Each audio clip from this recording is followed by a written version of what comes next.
Ejercicio 28. En los pares de moléculas siguientes, una molécula es polar y la otra es apolar. Indica en cada caso cuál es polar, cuál es apolar y explica por qué. Apartado A, tenemos HI e I2. Bien.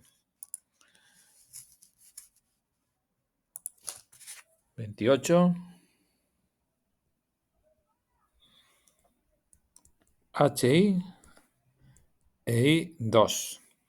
En el HI los dos átomos son diferentes. Tienen distinta electronegatividad y el enlace que hay entre ambos átomos es polar. Hay un único enlace que es polar, pues la molécula será polar consecuentemente. El I2 está formado por dos átomos iguales, por lo tanto, cuando se forme el enlace entre los dos átomos de yodo, con esta estructura de Lewis, por cierto, el enlace será totalmente apolar. Por tener la misma electronegatividad los dos átomos de yodo, por lo tanto, cuando una molécula esté formada solamente por dos átomos, si los átomos son iguales, como ocurre aquí en el I2, ¿vale? Pues la molécula forzosamente es apolar. Si los átomos son diferentes y por lo tanto con distinta electronegatividad, como ocurre en el HI, el enlace será polar y la molécula polar.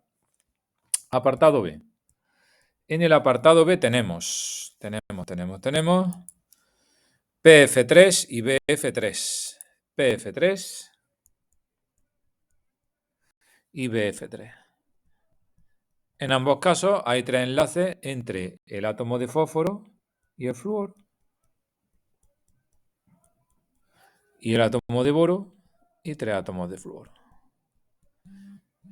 Pero hay una diferencia, y es que en la estructura de Lewis, si acordáis, en el trifluoruro de fósforo hay un par libre que sería este de aquí. Bien, la geometría de esta molécula del PF3 es una pirámide piramidal trigonal, mientras que en el BF3 es un triángulo equilátero.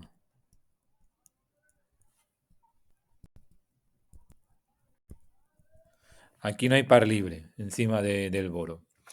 Entonces, cuando tenemos esta configuración, en el primer caso de pirámide trigonal, y teniendo en cuenta que el flúor es más electronegativo que el fósforo, tendríamos algo así como el fósforo en medio, luego tendríamos flúor, flúor y flúor, tres enlaces, y por aquí habría un par de electrones libres, que eso normalmente, la manera de representarlo gráficamente es una especie de globo, ¿vale? Y aquí los dos electrones. Como el flúor es más electronegativo, los momentos dipolares que tenemos son estas tres flechitas hacia abajo, que apuntan hacia abajo. Esas tres flechitas no están en un plano porque es una pirámide, piramidal trigonal la geometría, entonces la suma de estas tres flechas o vectores de color azul, la suma, momento dipolar total, no es cero, luego esta molécula es polar. Sin embargo, en el BF3 lo que tenemos es el boro en el centro de un triángulo equilátero y en los tres vértices de ese triángulo equilátero están los tres átomos de flúor.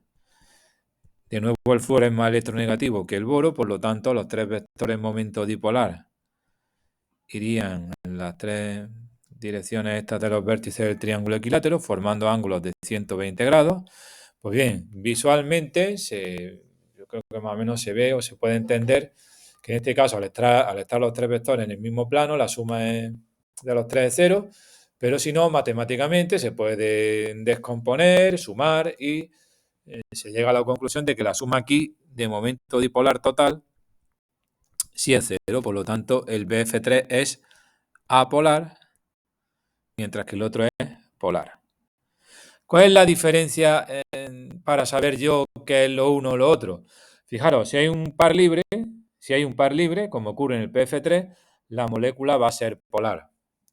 Mientras que va a ser apolar si no hay ningún par libre, como le pasa al boro. Y muy importante que los tres átomos que se unan al boro sean iguales. Si flúor, flúor y flúor. Si por lo que sea yo cambiara un átomo de flúor o dos por otro halógeno o hidrógeno, por ejemplo, y obtuviéramos, por ejemplo, que no es el caso, el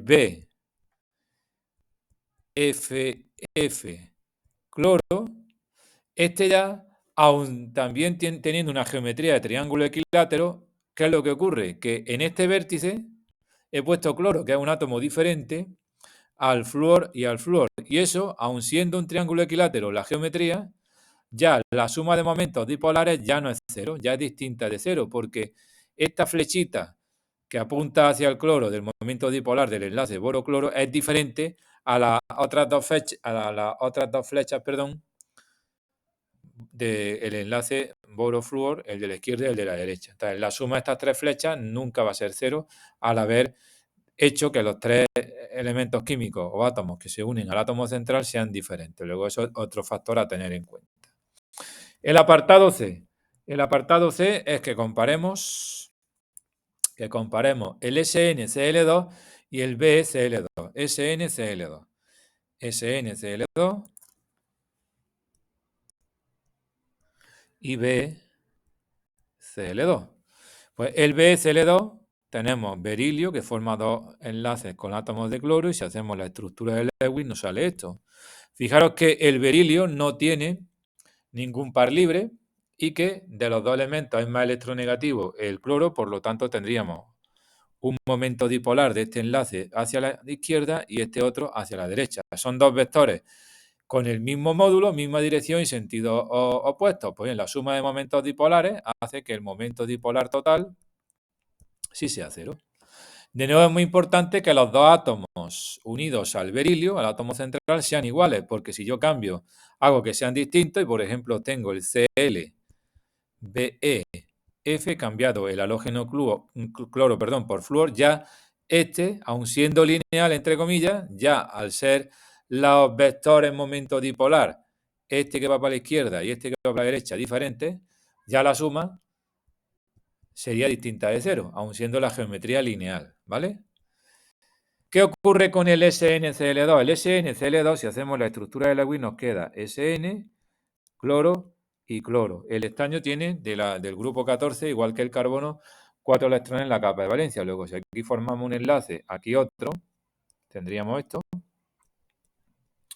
Y además, un par libre por aquí. Fijaros que el estaño no cumple la regla de los tetos, es imposible. 4 más los 14 de los cloros son 18 y lo estamos cumpliendo. O sea, la estructura de Lewis está bien. 2, 4, 6, 8, 10, 12, 14, 16 y 18. Lo he dicho bien. Son 14 más 4, 18. Hay 18 electrones. ¿Vale? Entonces, ¿qué ocurre en este caso? A diferencia del BCl2, en el SNCl2 sí hay un par libre. El hecho de que haya un par libre hace que la geometría, como me dicen, sea angular. Y al ser la geometría angular, en estos casos siempre la molécula va a ser polar, ¿vale? Porque vamos a tener algo así. Cl, más electronegativo el cloro, luego los dos vectores momento dipolar de cada enlace van así, y la suma de dos flechas, así, da una resultante hacia abajo. Luego el momento dipolar total del SNCl2 es distinto de cero y por lo tanto es polar frente al BCl2 que es apolar. Si nos vamos a la teoría, que la tenemos por aquí, en esto de aquí, ¿quién se parece al SNCl2? Pues el agua. El agua en el sentido de que, fijaros aquí, el agua, lo estoy señalando, tiene, el SNCl2 tiene solo un par libre, el agua tiene dos pares libres, geometría angular, y por lo tanto es polar la molécula. El BCl2 no tiene pares libres, eso sí, átomos iguales en los extremos, cloro y cloro, es apolar, ¿vale? Nos queda el apartado D. Tenemos el CF4, que es tetraédrico, y el CH3F, que también es tetraédrico. Bien, en principio igual estáis pensando que qué diferencia puede haber entre uno y otro, ¿no? Tenemos CF4 y el CF3H. No me he equivocado, ¿no? CH3F, creo que sí que le he puesto el CF4. Repito que se me va de la cabeza, CF4 y CH3F. efectos prácticos es lo mismo, pero bueno, vamos a ponerlo bien. CH3F. Los dos son tetraédricos, geometría tetraédrica. Entonces tenemos nuestro carbono con sus 4 enlaces hacia los vértices de un tetraedro, ¿vale? Si queremos, en fin. ¿Quién es más electronegativo, el carbono o el flúor? El flúor, por lo tanto, tendremos 4 flechitas, momento dipolar, apuntando hacia los vértices de un tetraedro. Pues bien, si sumáramos estas 4 flechitas, que son de enlaces carbono-flúor, las 4 flechas son igual de largas, tienen el mismo módulo, direcciones, sentidos diferentes, pero bueno, si sumáramos estos 4 vectores, que no están en un plano, sino en 3 dimensiones y tal, la suma, matemáticamente, es igual a 0. ¿Qué ocurre en el CH3F? Y por lo tanto, el CF4 es apolar. ¿Qué ocurre en el CH3F? El CH3F tiene una diferencia muy importante respecto al CF4. Y esa diferencia es que el enlace carbono-flúor es distinto a los carbono-hidrógeno. En los carbono-hidrógenos las flechas del momento dipolar apuntan hacia el carbono y en la del carbono-flúor va hacia arriba. Estas 4 flechas, si las sumáramos, estas 3 de aquí abajo, tienen una resultante que apunta hacia arriba, al igual que esta. Luego, estas 2 que van hacia arriba, la suma será todavía más hacia arriba, entre comillas. Por lo tanto, el momento dipolar del CH3F, este no es 0, es distinto de 0 y esta molécula es polar. Luego, a la hora de la teoría de aquí, del tema 6, que me dicen, si la geometría es tetraédrica, la molécula es apolar.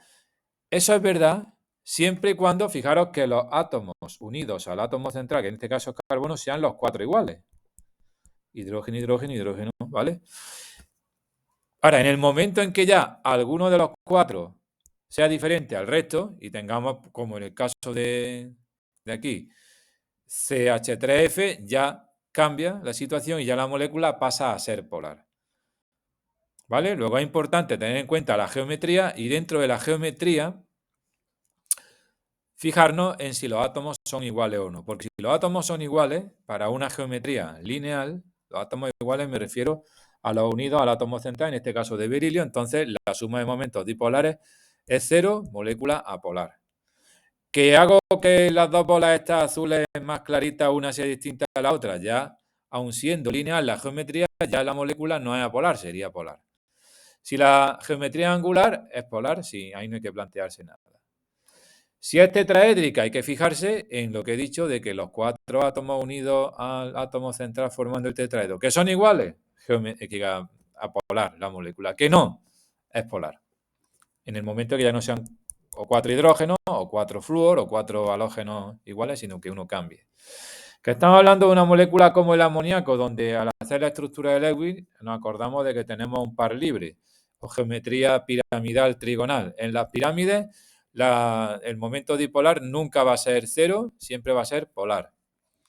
Que tenemos una molécula, como el PCl5, que tiene esta geometría de bipirámide trigonal. Nos ponen en el ejemplo de la teoría, o de la tabla esta, que esta molécula es apolar, porque la suma de momentos dipolares es 0. Y es 0 porque todos los enlaces son fósforo-cloro, como estáis viendo, los 5.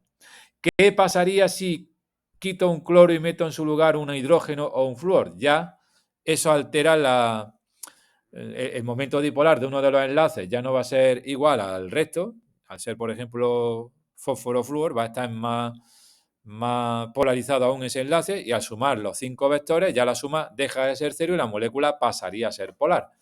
Y en el caso del SF6, como ejemplo de molécula con geometría octaédrica, lo mismo. Si en lugar de 6 sustituyentes iguales unidos al azufre, sustituyo un flúor por otro halógeno o hidrógeno, ocurre lo mismo y la molécula pasa a ser polar.